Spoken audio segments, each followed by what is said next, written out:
તો આ તરફ ગીર સોમનાથના હિરણ 2 ડેમના દરવાજા ખોલાયા છે। પાણીની આવકથી હિરણ 2 ડેમના તમામ દરવાજા ખોલવામાં આવ્યા। હિરણ 2 ડેમના દરવાજા ખોલાતા કાંઠાના વિસ્તારોને એલર્ટ કરવામાં આવ્યા છે। જે ડેમના કાંઠાના વિસ્તાર છે, નીચાણવાળા ગામડાઓ છે, તે તમામને એલર્ટ કરવામાં આવ્યા છે। ગીર સોમનાથના હિરણ 2 ડેમના દરવાજા ખોલાયા। પાણીની ભરપૂર આવકથી હિરણ 2 ડેમના તમામ દરવાજા ખોલી દેવામાં આવ્યા છે। ડેમ આસપાસના જે ગામડાઓ છે તેઓને પણ એલર્ટ કરી દેવામાં આવ્યા। તો ડેમ નજીક ન જવા પણ તંત્ર દ્વારા, પ્રશાસન દ્વારા સૂચના આપી દેવામાં આવી છે।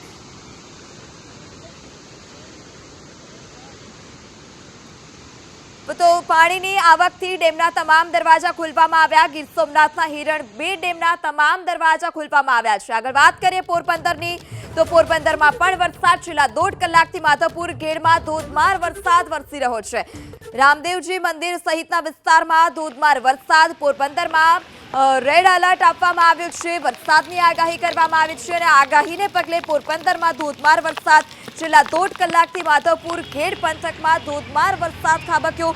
જ્યાં જુઓ ત્યાં પાણી જ પાણીની સ્થિતિ જોવા મળી રહી છે। અનેક નીચાણવાળા વિસ્તારમાં વરસાદી પાણી ફરી વળ્યા હતા।